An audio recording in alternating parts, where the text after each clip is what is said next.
All right, sports betters, another day in the grind of sports betting.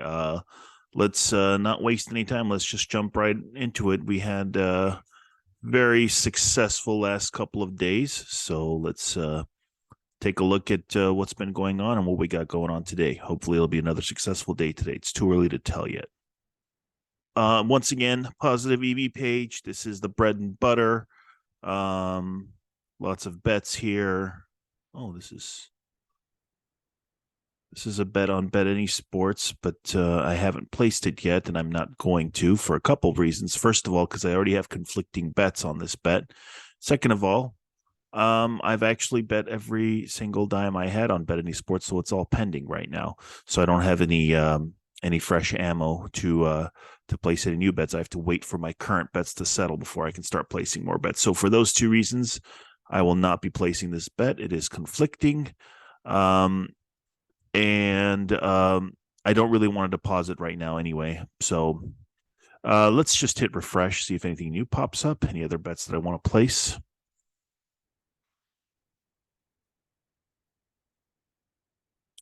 Okay, so another Bet Any Sports bet. I don't have any money on there right now. All of it is pending. So, oh, here's something. Maybe I could place this bet if it hasn't changed already. All right, I was able to place that $25 bet on the first half total over 73 minus 105. So always have to record the bet after you place it. Otherwise, you'll lose track and you won't know whether you're winning or losing. You won't be able to do an accounting of your wins and losses. Yeah, nothing much going on here. I actually need to change my filter and remove the Bet Any Sports so those don't keep popping up. Because, like I said, I just have to wait for those bets to settle before I have more ammo on that website. So now it only shows the websites that I actually have a balance on that I can use. Okay, so here's one right here. I'm not going to bet it only because it's a $20 bet, and on DraftKings, I just set myself a minimum of 25 or more for all the bets. All right, enough rambling. Let's go to look at what we got going on today. So this is the Sweat Station. Last couple of days have been really successful. Saturday up 303, Sunday up 215. Today, because it's a Monday, most of the games haven't really done anything yet. Only 3 games have settled so far for a small loss, but a lot of action today. Look at this. Upcoming bets, $1,700 in bets upcoming. That's a lot, but I like it. I like it. So we'll see.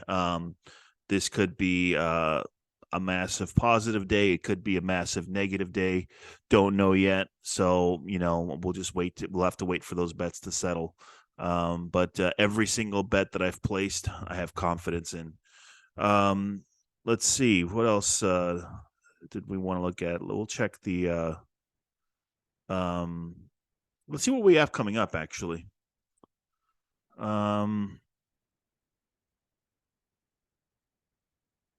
Any big bets? There are some big bets. There's a lot of bets on Queen's University, which is in North Carolina, I believe. I placed a lot of bets on that game. So that game will probably have a lot to say on whether today is a positive or a negative day. But yeah, that's what I got for you right now.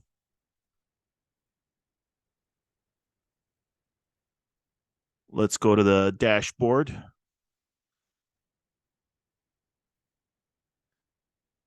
Yeah, look at this past week. This is I guess I didn't even know this, but apparently this past week was my best week ever on OddsJam, or ever, I should say. My best week ever, I think. That doesn't suck. I'll switch to the monthly view, which is probably a more accurate view.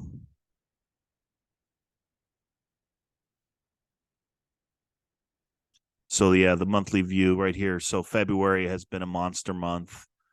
January looked like a monster month compared to the previous months, but now February Looks like a monster month compared to January. So hey, that doesn't suck. I think I did get lucky a little bit this month. So a lot of big bets kind of went my way. So this doesn't, necessarily mean that this should be expected every month, but I don't know. Maybe it is. We'll see.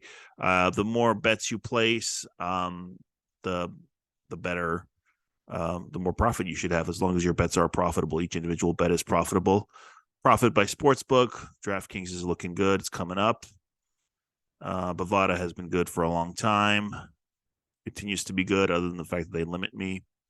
I like that BetDSI is in the positive. It was in the negative a while back. If you've been watching my videos, BetDSI was in the negative.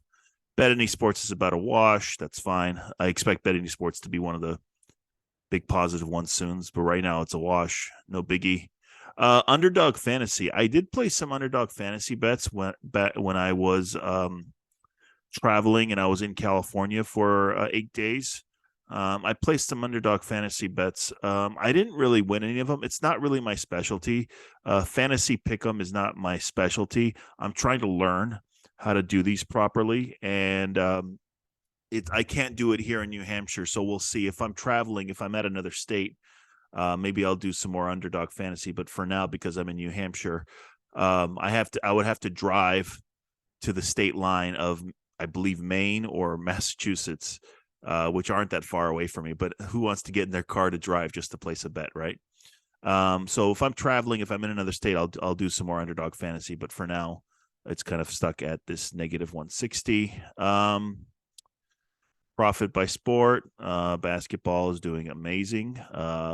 Used to be my worst sport. Now it's on track to being my best sport. So even overtaking tennis. Fantastic. Profit by bet type. No surprise here. Positive EV bets are the most profitable. If you're placing sports bets and you're not using OddsJam or some other service to find your positive EV bets, you're wasting your time and you're wasting your money. I don't know what else to tell you. I'm not here to shill strictly OddsJam, but you should have some way of making sure that you're betting with a profit. If you're just betting based on your gut, if you're just betting based on what you heard on the radio this morning, you're going to be losing. That's what most sports bettors do, and that's why most sports bettors lose. So if you don't want to use OddsJam, that's fine. You don't have to use OddsJam, but you should come up with a way to figure out where the lines are mispriced. And to me, the easiest way to do that is with OddsJam. You could probably do this, without OddsJam. It's just a lot easier to have all the information right there in front of you that you can place your bets within a few seconds rather than hunting for hours and hours and hours to find a single mispriced line. Now, with OddsJam, every single mispriced line just spit out right in front of you. So you can just go through and pick them off one by one by one by one. Profit by league. This is an interesting chart. Let me take a closer look at this if I can. Oh, this one is kind of hard to see. But NBA is my most profitable league now. It used to be NFL, but now it's NBA. NFL is second. But yeah, really happy about that. I think, look at this. NCAA basketball is profitable now too. I was getting slaughtered in the beginning of the season. In the beginning of the college basketball season, I was getting slaughtered on college basketball, especially on those totals there. I lost a bunch of big bets on college basketball totals. But I didn't even notice that I'm back. I'm in the positive. So both NBA and college basketball are positive, and they're both doing well. Let's take a look at the negatives. UFC, I'm negative on. CFL, that's Canadian Football League, I'm negative on. Oh, this can't be right. Am I positive on Major League Baseball?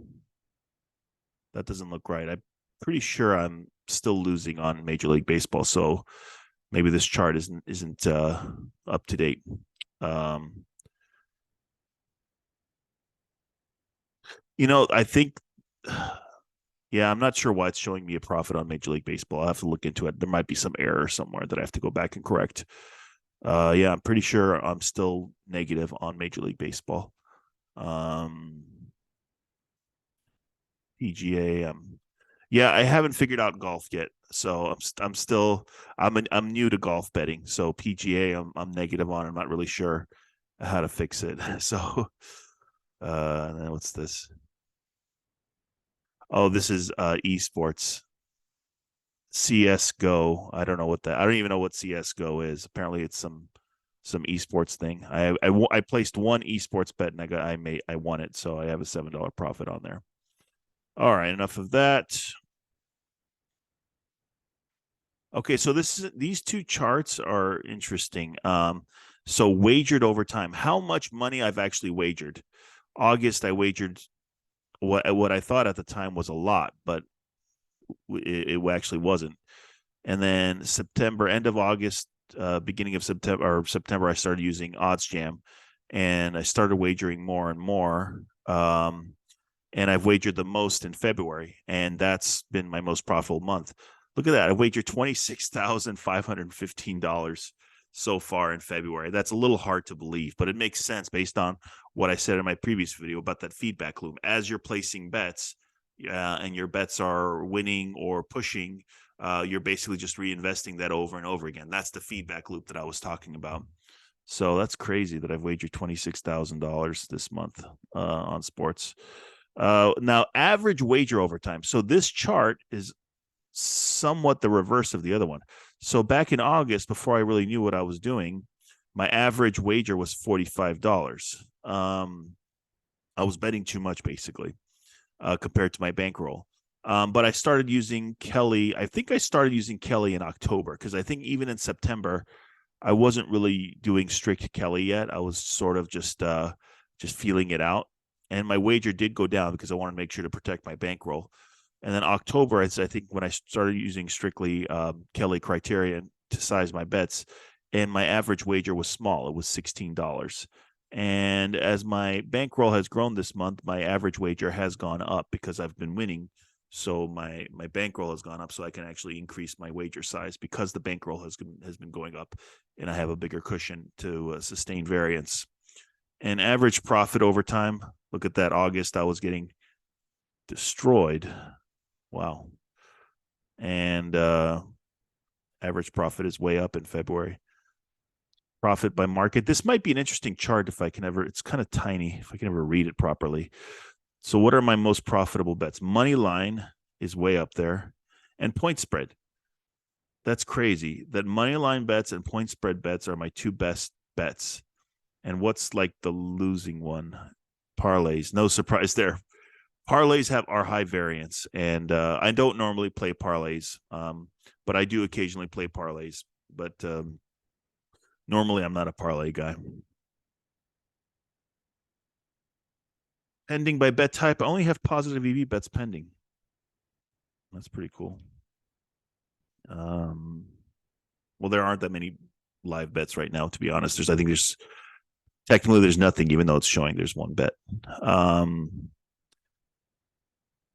Yeah, this is what I was talking about. Actual versus expected profit. My actual profit is higher than my expected profit. They're both positive, but I do think that I have been on a hot streak, especially the last 2 days, where I've been up massive amounts for my bankroll the last 2 days. So yeah, I'm feeling good that I'm up, but I understand that there's inevitably going to be a pullback. There's inevitably going to be losing days. So how you mentally handle the winning streaks and losing streaks is going to tell you whether you're going to be a long-term winning or losing player. If you don't get too happy when you're up, when you're on a big winning streak, and you don't get too down on yourself when you're on a big losing streak, and you just kind of stay the course and keep being disciplined and making good bets, you're going to be a long-term winner. Psychology is very important to betting. Most gamblers in general, including sports bettors, don't have the psychology to withstand variance. So, and I might be vulnerable to this as well. So it's very important to kind of keep your wits about you and stay calm and stay focused and stay zen, whether you're on a big winning streak or whether you're on a big losing streak, and just make sure you're just doing the right thing. Okay, that's it. So looks like it's all good right now. But who knows? The bets really, I have a lot of bets pending today, so we don't know what's going to happen. I could have maybe in a couple of days when I make a video, I talk about the big loss I had on Monday, but we'll see. We'll see how it goes. This winning streak that I'm on I don't think it's sustainable, at least not at this rate. But I have won the last couple of days, and let's see if that continues or if I have an inevitable pull back to reality. So let's go to the sweat station again, see what's going on. Now this bet is showing as live, although I believe it's going to be played tomorrow. It shows that I was supposed to play this morning at 1 a.m. Obviously, they didn't play that game. You know what's weird with tennis bets? They almost never play when they're scheduled to, especially smaller matches. Settled, 3 bets settled so far, 54 bets upcoming. Starting at 6:30, but this is a tennis match, so who knows when it's actually going to start. They almost never start on schedule. But yeah, here Queen's University. I placed a number of bets on this game. You know, sometimes people say you shouldn't place too many bets on one game, and sometimes I follow that advice, and sometimes I don't. But we'll see. I have Queen's University minus 5.5. At $90 on that bet, plus 165. I have Queen's University minus 4.5, $60 on that bet, plus 140. I have Queen's University money line minus 130. I have Queen's University minus 3.5, $35 plus 115. Queen's University minus 2, $17. That's all Bovada would let me bet, minus 110. So yeah, I've seen other people talking about this, about how you shouldn't put so much of your bankroll on one game because these bets are correlated. If one of these bets wins, it's more likely that the rest of them will win. So it's not just a $90 bet. You know, it's all these bets here could be on the line at the same time. So if Queen's University gets upset today, all these bets lose. So you know. So, you know, if you want to be even more conservative, you would just take one of those bets or a couple of those bets and just place them instead of betting every single one. But anyway, enough rambling. Let's get out there, place some bets, back to the grind, and win some money. Subscribe for more, and I'll see you at the top. Thanks for watching.